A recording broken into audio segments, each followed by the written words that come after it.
I'm now joined by our NFL insider, Connor Hughes. And Connor, we know the Jets offense will be without Breece Hall the rest of the season, without Alijah Vera-Tucker the rest of the season. Coach said on Friday that we will be without Corey Davis for this week. What does that mean for the Jets offense? Well, Jeane, it suddenly means that the two people that didn't necessarily want to be here are suddenly needed by the Jets, right? Denzel Mims, he requested a trade. Elijah Moore, he requested a trade. Well, now the Jets are in a position where, because of the injury to Corey Davis, they need Elijah Moore back and they need Denzel Mims Careful back. what you wish for. Yeah, exactly. And it's kind of funny how things work out. Now, you know, we've obviously talked about Elijah Moore throughout the course of this week. He's been the big topic of conversation for obvious reasons. And the same thing with Denzel Mims. But the one thing that I think solves all problems, and I think it's the one thing that maybe the Jets can do to rectify some of these issues, if you will, off the field with these two wideouts, is it's solved on the field. You know, that's really what this is. These guys want to be involved. They want to help their team. They are very, very confident within themselves, which the Jets love, and they don't want to neuter that. But to see that and to allow these players to contribute on offense like they do, well, they just need to contribute on offense on the field and get the ball in their hands and let them showcase their God-given abilities and make plays on the field. And now, because of some of the injuries that the Jets have had, because of the obvious thing that the Patriots are going to try to do, which is shut down the run, Jets are going to have to go to the air. When they do, that gives an opportunity for Elijah Moore and Denzel Mims to make plays and showcase to the league why they believe they should have been more involved from the very beginning. All right, well, let's stick with the offense, Jets offense, because is it time for Zach Wilson, this offense, to break out, to take that next step? Because the defense has been doing their part. It is. And look, I know that Robert Saleh has said he doesn't need Zach Wilson to be Superman and that he doesn't need Zach Wilson to be Tom Brady, right? That's been a talking point. Tom Brady of the past. Yeah, not Tom Brady this year.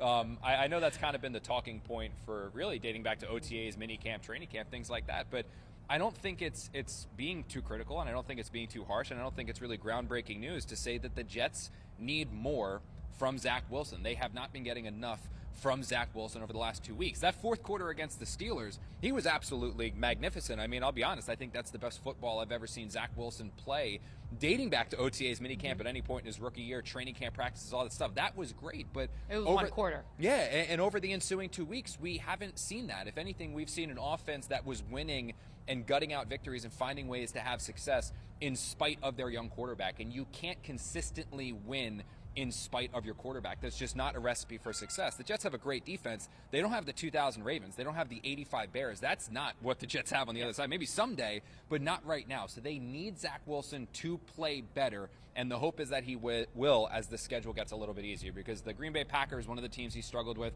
they're great a hell defense. of a team. Yeah. The Denver Broncos, they are an unbelievable great defense. And now, obviously, things get a little bit easier with a matchup here against the Patriots. So the hope is that now, as the schedule lightens up a little bit, Zach Wilson gets better. And for the Jets' sake, you hope that is the case, because you, again, like I said, you cannot consistently win with the play they have been getting at quarterback. All right, let's talk about the Jets matchup with the Patriots, because last season they got their butts spanked. I mean, we asked Coach Hall about it earlier in the week, that 54 or that 53-14. I mean, whatever it was, beating that they put on. He's like, you know, it was like a punch in the face, but that was last year. This is a new team, different year. But you go in that locker room, ask these players, they remember it. It's hogwash. Yeah, that's trying to say the right thing. They remember that. Yeah, it's trying not to give bulletin board material to the team across the way.